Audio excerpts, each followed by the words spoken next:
ఈరోజు నేను గర్వంగా చెప్పగలుగుతున్నా, దేశంలో ఏ రాష్ట్రంలో చేయని విధంగా అభివృద్ధి సంక్షేమ కార్యక్రమాలు చేసిన ఏకైక రాష్ట్రం మన రాష్ట్రం. ఆ విషయం మీరందరూ గుర్తుపెట్టుకోవాలి. ఇక్కడ నేను మిమ్మల్ని అందరినీ చూస్తున్నాను. నేను అడుగుతున్నా మిమ్మల్ని అందరినీ, 5 సంవత్సరాలు ఈ ప్రభుత్వం చేసిన సంక్షేమ కార్యక్రమాల పట్ల మీరు ఆనందంగా ఉన్నారా లేదా అని మిమ్మల్ని అడుగుతున్నా. గట్టిగా చెప్పాలి. ఆపోజిషన్ పార్టీ కనపడాలి. పోటీ చేసే అభ్యర్థుల గుండెలో రైలు పరిగెత్తించాలి. మేమందరూ ఆనందంగా ఉన్నామని చేలిపైకెత్తండి.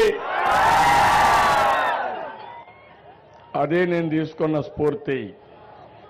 నేను ఒకటి ఆలోచించాను, పేదవాళ్ళ పక్షపాతిగా ఉండాలనుకున్నా నేను.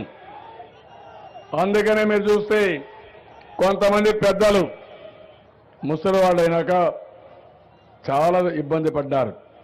కొంతమంది పిల్లలు చూసుకోలేక, చూసుకునే వెసులుబాటు ఉన్న చూడకుండా వాళ్ళ ఆత్మ గౌరవాన్ని చంపుకొని బతికితే నేను ఒకటే ఆలోచించా, మీకు పెద్ద కొడుకుగా ఉంటానని చెప్పి పెద్ద కొడుకు బాధ్యత నిర్వహించిన వ్యక్తిని నేను 200 రూపాయలు 2000 రూపాయలు చేసి 10 రెట్లు భరోసా కల్పించిన వ్యక్తిని నేనని చెప్పి నేను మీకు తెలియజేస్తున్నా. ఈరోజు వాళ్ళందరినీ మీరంతా గౌరవంగా చూస్తున్నారు. మనవరాళ్ళు అయితే చాక్లెట్లు కానీ అదే మరి ఐస్ క్రీమ్ గురించే పరిస్థితికి వచ్చారు. కోడళ్ళు అయితే మర్యాద చూసుకుంటున్నారు. కొడుకులు కూడా ఆప్యాయంగా పలకరిస్తారు. అవునా కాదా? డబ్బుల మాయ. డబ్బులుంటే అందరూ బాగుంటారు, డబ్బులు లేకపోతే ఎవరు పలకరించరు. కన్న తల్లిదండ్రులు కూడా పలకరించరు. అందుకే చెప్పాను, 2000 రూపాయలు పింఛను నెలవారీగా పద్ధతి ప్రకారం మీ ఇంటికి పంపిస్తున్నా. అది నేను చూపించిన చొరవని మరొక్కసారి మీ అందరికీ తెలియజేస్తున్నా. ఇక్కడే మా ఆడబిడ్డలు ఉన్నారు. ఏమమ్మా మీరంతా ఒకసారి గతాన్ని ఆలోచించుకోవాలి. ఇంత హుషారుగా ఎప్పుడన్నా ఉన్నారా మీరు? ఏం చెల్లెమ్మలు ఉన్నారా? ఎప్పుడన్నా జీవితంలో ఉన్నారా ఇంత హుషారుగా? ఒకప్పుడు చిన్నప్పుడు తల్లిదండ్రుల పైన, పెద్ద అయితే భర్తల పైన, ముసలి వాళ్ళైతే పిల్లల పైన మీకు ఏం తెలియదు, అన్ని మేమే చేస్తాం, మీరు వంట మాత్రం చేయమనే పరిస్థితి నుంచి ఈరోజు డాక్రా సంఘాలు పెట్టి, ఉద్యోగాల్లో కాలేజ్ సీట్లు రిజర్వేషన్లు పెట్టి, మా ఆడబిడ్డల పేరుతోనే ఆస్తులన్నీ పెట్టి ఈరోజు నేను ముందుకు వచ్చాను. వంట గ్యాస్ ఇచ్చాను, మరుగుదొడ్లు కట్టి అన్ని పనులు చేశాను. ఈరోజు నేను మిమ్మల్ని అందరినీ మీ సౌభాగ్యం కోసం, మీ ఇంట్లో గౌరవం కోసం, వేరే వాళ్ళపైన ఆధారపడకుండా ఉండడానికై 2 సార్లు పసుపు కుంకుమ పెట్టా. ఏమమ్మా ఒకసారి గుర్తుపెట్టుకోండి, మీ అన్న తమ్ముళ్ళు పెడుతున్నారా మీకు? పెట్టలేదని వాడు చేలిపైకెత్తండి. అన్న తమ్ముళ్ళు కూడా పెట్టలేదని వాడు చేలిపైకెత్తండి. ఇది వాస్తవం. ఎవరో ఒక అన్న ఉంటే ఎప్పుడో మంచివాడైతే పండగ పూట ఒక చీర కొనిస్తారు, అంతే కదా తల్లి? నేను అది కాదు, నా జీవితాంతం మా చెల్లెమ్మలకి ఇవ్వాలని పసుపు కుంకుమ ద్వారా మీ సౌభాగ్యాన్ని ఎప్పటికప్పుడు పెంచాలని, మీ గౌరవాన్ని పెంచాలని నేను ఆలోచిస్తున్నా. తప్పకుండా మాటలు పెట్టుకుంటా. మీ ఆదాయాన్ని పెంచుతా. రుణాలు మనం చూస్తున్నాం.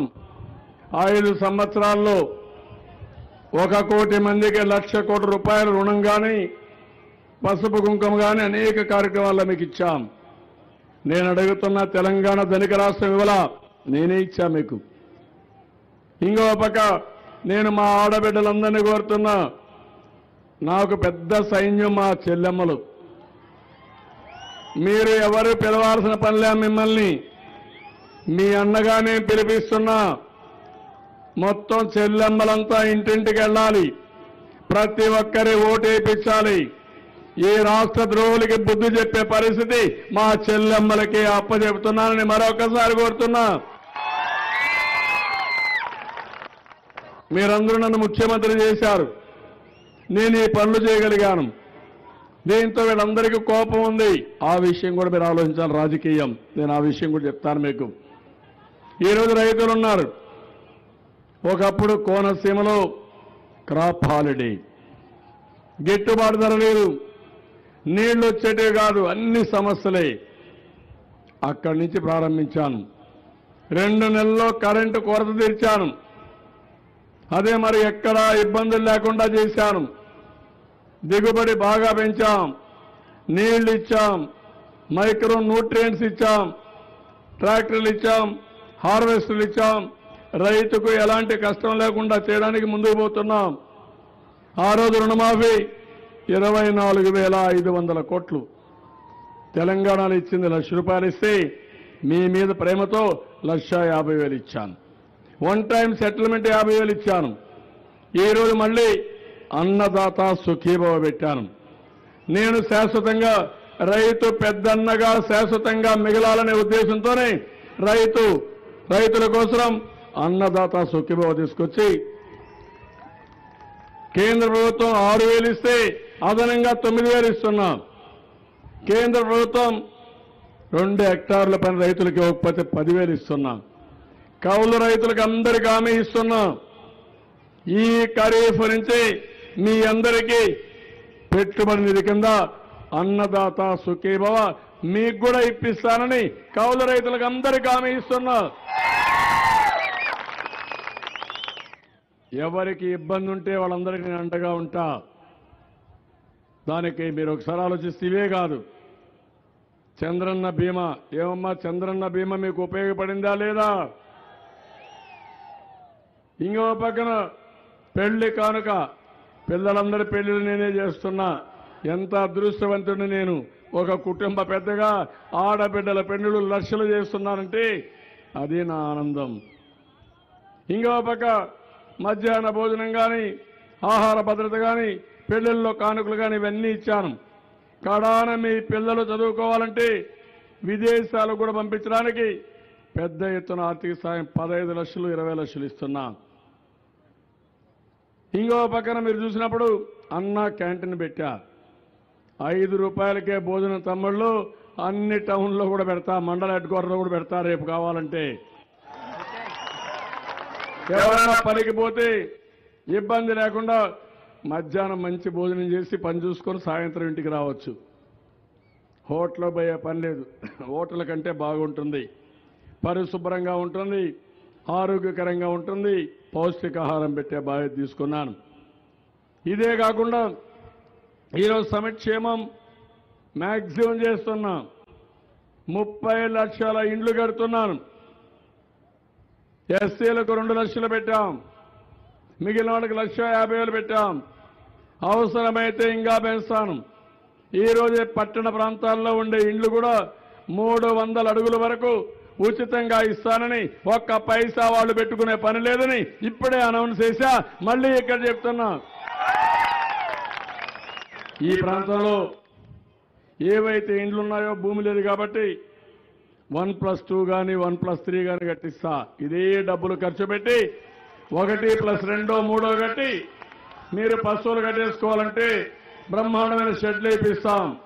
పక్కనే ఏ పని కావాలని చేపిస్తా. నేను ఒకటి ఆలోచిస్తున్నా, మా ప్రజలందరూ కూడా ఆనందంగా ఉండాలి, ఆరోగ్యంగా ఉండాలి. మీ ఆరోగ్యం కోసమే, మీ ఆనందం కోసమే నేను పనిచేస్తున్నా. 22 సర్వీసులు తీసుకొచ్చాం. హెల్త్లో ఒక్క పైసా మీరు ఖర్చు పెట్టే పని లేదు. ఎన్టీఆర్ వైద్య సేవ కింద ఇప్పుడిచ్చే డబ్బులే కాదు, కొత్తగా మీరు చూసి 5 లక్షల రూపాయలు మీరు నచ్చిన హాస్పిటల్ పోవడానికి పూర్తి ఆరోగ్య ఖర్చులు ప్రభుత్వమే పెట్టుకుంటాం. బీపీఎల్ అందరికీ ఇస్తాం. ఇంకొక పక్కన ఎవరైనా ఆడబిడ్డలు డెలివరీ చేయాలంటే నచ్చిన హాస్పిటల్ పోతే మనమే బిల్లు కడతాం. మీ మందులు కూడా ఒక పైసా మీరు పెట్టుకోక్కర్లేదు. మీ మందులకు డాక్టర్ సర్టిఫికేట్ ఉంటే ఏ మందుల షాపు పోయినా మళ్ళా ప్రభుత్వమే చేయక్కర్లేదు. ఏ మందుల షాపుకు పోయినా మీకు మందులు ఇస్తారు. ఆ రిసిప్ట్ మాకు పంపిస్తే నేరుగా వాళ్ళ అకౌంట్కి నేరుగా డబ్బులు పంపిస్తారని మరొకసారి తెలియజేస్తున్నా. ఉచితంగా మందులన్నీ సరఫరా చేస్తాం. దేనికోసం చేస్తున్నాం? మీరు ఆనందంగా ఉండాలి. నేను కష్టపడతా, ఇంకా శ్రమ చేస్తా. ఊర్లు చూడండి ఎంత కళొచ్చాయి. సిమెంట్ రోడ్లు వేసాం. ఇక్కడికి వస్తే నాకు ఎంత ఆనందంగా ఉందంటే ఇక్కడే ఉండిపోవాలనిపిస్తాను. అంత పచ్చని మంచి మనసుండే మీరు మంచి నీళ్ళు అడిగితే కొబ్బరి నీళ్ళు ఇస్తారు. మీరు అంత మంచివాళ్ళు.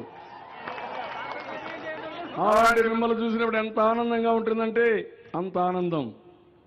అలాంటి పచ్చని ప్రదేశంలో మీరు చూస్తే పోలవరం కూడా కడుతున్నాం. పోలవరం పూర్తయితే మీకు నీటి సమస్య లేదు. ఇంకా ఎంత ఇప్పుడే ఇస్తున్నా, రేపు ఆ సమస్య కూడా లేదు. మొత్తం జిల్లాని సస్యశ్యామలం చేసే బాధ్యత అన్ని రంగాల్లో మీరు చూస్తే ఇన్ఫ్రాస్ట్రక్చర్ అంతా అయిపోతా ఉంది. సిమెంట్ రోడ్లే వేసాం, మరుగుదొడ్లు కట్టాం, ప్రతి ఒక్క ఊరిలో వంట గ్యాస్ ఇచ్చాం. ఈరోజు అండర్ గ్రౌండ్ డ్రైనేజీ పోతున్నాం. 1.5 సంవత్సరంలో మీ ఇంటికే నేరుగా కొళ్ళాయి ద్వారా నీళ్ళు ఇచ్చే బాధ్యత నేను తీసుకుంటున్నా. అది కూడా ఫైనలైజ్ చేస్తాం, అది కూడా పూర్తి చేస్తాం. ఇంకిక్కడ ఏం పనులు ఉంటాయంటే మీరు ఆలోచించాల్సింది, మీరు డబ్బులు సంపాదించే మార్గం ఇండస్ట్రీ కానీ టూరిజం కానీ దీన్ని ఎక్కువ ప్రమోట్ చేయాలి. దానివల్ల ఇంట్లో కూర్చొని మీరు డబ్బులు సంపాదించే మార్గం వస్తుంది. మీ ఆదాయాన్ని పెంచే మార్గం ఆలోచిస్తున్నాం. ఒక పక్క ప్రకృతి సేద్యం, ఇంకో పక్కన ఇండస్ట్రీలో కూడా మానవ వనరులు ఉపయోగించుకొని మీకుండే సహజ వనరులు ఉపయోగించి మనం ముందుకు పోవాల్సిన అవసరం ఉంది. నేను ఆ కార్యక్రమాన్ని చేసినప్పుడు ఒక్కసారి మీరు గుర్తుపెట్టుకోవాలి, 5 సంవత్సరాల కంటే ముందు 5 సంవత్సరాల తర్వాత ఏం జరిగిందో ఒక్కసారి మీరు గుర్తుపెట్టుకోవాలి. ఈరోజు మళ్ళీ 2019-24కి నేను కార్యాచరణ ప్రణాళిక తయారు చేశాను. ఈరోజు మీ ఆదాయం 82,000 రూపాయలు ఒకప్పుడు, ఇప్పుడు 1,65,000 రూపాయలు తలసరి ఆదాయం. కొంతమందికి ఎక్కువ వస్తుంది, కొంతమంది తక్కువ వస్తుంది. అయితే దీన్ని 3,50,000 రూపాయలకి 2024 పెంచుతాను. ప్రతి ఒక్కరి ఆదాయం నెలకు 20,000 తీసుకొచ్చే బాధ్యత నాది అని మరొక్కసారి మీ అందరికీ హామీ ఇస్తున్నా. పేదవాళ్ళందరికీ సంక్షేమ కార్యక్రమాలు ఇస్తాను, ఇండ్లు కట్టిస్తాను, అభివృద్ధి కార్యక్రమాలు చేస్తాను. అదే సమయంలో మీ ఆదాయాన్ని పెంచుతా, మన పిల్లలకు ఉద్యోగాలు ఇప్పిస్తా. ముఖ్యమంత్రి యువనేస్తం పెట్టాను. మీరు పిల్లల మీద మీరు బాధపడాల్సిన అవసరం లేదు. అందరికీ చదువు చెప్పించడమే కాదు, వాళ్ళకందరికీ నైపుణ్యాన్ని నేర్పించి ఉద్యోగం ఇప్పించే బాధ్యత, పరిశ్రమలు తీసుకొచ్చే బాధ్యత నాది. అదే సమయంలో ఉద్యోగం వచ్చే వరకు నెలకు 2,000 రూపాయలు నిరుద్యోగ భృతి. తమ్ముడు ఎక్కడున్నా, మన పిల్లలు ఎక్కడున్నా అక్కడనే డ్రా చేసుకున్నట్టుగా, ఫోన్లోనే డ్రా చేసుకున్నట్టుగా వాళ్ళకి ఈ కార్యక్రమాన్ని పెడతాను. ఇంతకంటే ఎక్కువ ఆలోచించే ప్రభుత్వం ఏముంటుందో మీరు ఆలోచించండి. అయితే నా బాధ అంతా ఒకటే, ఇప్పుడు మీరంతా గుర్తుపెట్టుకోవాలి, ఎన్నికలు వచ్చాయి, మీరందరూ ఆనందంగా ఉన్నారు. ఎప్పటికప్పుడు సెల్ ఫోన్లోని అన్ని విషయాలు తీసుకుంటున్నాను. పింఛన్ సరిగా వచ్చిందా, రేషన్ సరిగా వచ్చిందా, ఇంకొక పని అయిందా, ఎప్పటికప్పుడు తీసుకుంటున్నా, దానికి అనుగుణంగా పనిచేస్తున్నా. అందుకే సాటిస్ఫాక్షన్ లెవెల్ 80% పెరిగింది ప్రభుత్వం పట్ల. అదే సమయంలో కొంతమంది రాజకీయంగా ఆలోచిస్తున్నారు, కొంతమంది కులపరంగా ఆలోచిస్తున్నారు, కొంతమంది ఏదో చేశారు మనం ఎందుకు ఓటేయాలని ఆలోచిస్తున్నారు. నేను ఒకటే అడుగుతున్నాను, ఎప్పుడు కూడా ఒక మంచి పరిపాలన ద్వారా మంచి పనులు అవుతాయి. మీ జీవితానికి వెసులుబాటు ఇచ్చాం. ఈరోజు ఎస్సీలు ఉన్నారు, అదనంగా 100 యూనిట్లు కరెంటు ఉచితంగా ఇచ్చాం, 125 యూనిట్లు ఇచ్చా. ఎప్పుడన్నా మీరు ఇవన్నీ జరిగాయని మిమ్మల్ని అడుగుతున్నా. మళ్ళీ ఇవన్నీ జరగాలంటే, ఇంకా మీ జీవితాల్లో వెసులుబాటు రావాలంటే ఒకే ఒక పార్టీ, అది తెలుగుదేశం పార్టీ. ఆ గుర్తు సైకిల్ గుర్తు తప్ప వేరే లేదని మరొకసారి తెలియజేస్తున్నా. విభజన జరిగింది, చాలా కష్టాలు వచ్చాయి. 18 హామీలు ఇచ్చారు, ఒక్క హామీ కూడా నిలబెట్టుకోవాలా. ఆ రోజు నరేంద్ర మోడీ తిరుపతిలో మాట్లాడాడు వెంకన్న సాక్షిగా. అమరావతికి వచ్చి మన ముఖాన నీళ్లు మట్టి కొట్టి వెళ్ళిపోయాడు. కేసీఆర్ ఇవ్వాల్సిన ఆస్తులు ఇవ్వాలా, ఎన్ని ఇబ్బందులు పెట్టాలో అన్ని ఇబ్బందులు పెట్టారు. గట్టిగా అడిగాను మీకోసం. నా మీద కానీ పార్టీ మీద కానీ రాష్ట్రం మీద దాడులు ప్రారంభించారు. ఇన్కమ్ ట్యాక్స్ని పంపించారు, ఈడీని పంపించారు, సిబిఐ దాడులు చేస్తున్నారు. కొంతమంది భయపడిపోయే పరిస్థితికి వచ్చారు. తెలంగాణ ప్రభుత్వం మన మీద కక్ష కట్టింది. ఎందుకంటే 1 లక్ష కోట్లు రావాలి మన వాటా కింద. 60 ఏళ్లు కష్టపడ్డాం. ఆస్తుల్లో వాటా ఉంటుంది. ఒక ఇంట్లో తండ్రికి 2 పిల్లలుంటే విడిపోయిన తర్వాత ఇద్దరికి సమానంగా ఆస్తి పంచుతారు. మన కష్టార్జితం అది రాలా. నేను కష్టపడ్డాను. చాలామంది అడిగారు నన్ను, మీరు కష్టపడ్డారు, మీరు వెళ్ళిపోతున్నారు, మీకు బాధ లేదంటే నాకేం బాధ లేదు. మళ్ళీ నేను కష్టపడతా. భగవంతుడు నాకు ఆ శక్తి ఇచ్చాడు. తెలంగాణ కంటే మళ్ళా ఇంకో బ్రహ్మాండంగా పనిచేసి మరో ఆంధ్రప్రదేశ్ని బ్రహ్మాండంగా డెవలప్ చేస్తానని ఆ రోజు ఇక్కడికి వచ్చాను. 5 సంవత్సరాలు ఆదాయం తక్కువ, కానీ తెలంగాణ కంటే మెరుగైన పాలన, మెరుగైన సంక్షేమం, మెరుగైన ఇన్ఫ్రాస్ట్రక్చర్, మౌలిక సదుపాయాలు అన్నీ చేశాను. కానీ ఈరోజు తెలంగాణ మన మీద కక్ష కట్టి మొన్న ఎన్నికలకు నేను పోతే 35 సంవత్సరాలుగా మన పార్టీ ఉంది. మీరు ఈ విషయం అందరూ ఆలోచించాలి. ఎన్ని అవమానాలు చేశాడో ఒక్కసారి మీరు ఆలోచించాలి. నేను దిగమింగాను. విభజన సమయంలో ఆంధ్ర వాళ్ళంతా రాక్షసులను మాట్లాడాడు, లూటర్స్ అని మాట్లాడాడు, దోపిడీదారులు అన్నాడు. అయినా కూడా ఓపిక పట్టాం. ఆ తర్వాత మీరు చూస్తే ఆంధ్రాలో బిర్యానీ పేడ బిర్యానీ అన్నాడు. ఉలవచారంటే కాదు, ఇది మా దగ్గర పశువులు తింటాయని మాట్లాడాడు. నీచాతి నీచంగా మాట్లాడాడు. పోలవరానికి అడ్డుపడ్డాడు. 7 మండలాలు విలీనానికి అడ్డుపడ్డాడు. నీళ్లకు అడ్డుపడ్డాడు. మనకి ఇవ్వాల్సిన కరెంటు రేటు, కరెంటు బకాయిలుంటే మీరే మాకు ఇవ్వాలని ఎదురుదాడి చేసే పరిస్థితి వచ్చాడు. దీనికి అంతటికి కారణం ఇక్కడ ఒక నాయకుడున్నాడు, కోడి కత్తి పార్టీ. ఈయన అండ చూసుకున్నారు. మోడీ, కేసీఆర్ ఇద్దరు రెచ్చిపోతున్నారు. ఈయన నాటకాలు ఆడుతున్నాడు. ఆ నాటకాల్లో మనకు అన్యాయం జరుగుతున్న తమ్ముళ్ళు. ఈరోజు మీరందరిలో కూడా ఒక చైతన్యం రావాలి. ఈరోజు వెనుకబడిన వర్గాలకు మీరు చూస్తే ఎప్పుడూ తెలుగుదేశం పార్టీకి వెన్నెముక వెనుకబడిన వర్గాలు. అందుకే నేను ఆలోచించా 25 కార్పొరేషన్లు పెట్టి ఆదరణ పెట్టి పూర్తిగా వెనుకబడిన వర్గాల్ని పైకి తీసుకొస్తాను. సీట్లు కూడా అగ్రభాగాన మనం ఇచ్చాం. నెంబర్ 1 ఎవరికంటే వెనుకబడిన వర్గాలకే సీట్లు ఎక్కువ ఇచ్చాం. ఒక బలహీన వర్గాల నాయకుడు మన పీతాని సత్యనారాయణ గారు ఇక్కడ ఉండడం గర్వ కారణం అని చెప్పి కూడా నేను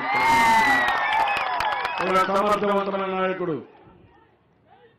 ఒక స్థిరత్వం ఉండే నాయకుడు,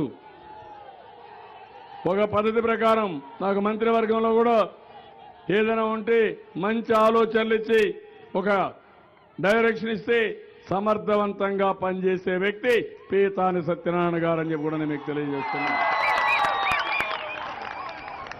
అక్కడి నుంచి మీరు ఒకసారి చూసినప్పుడు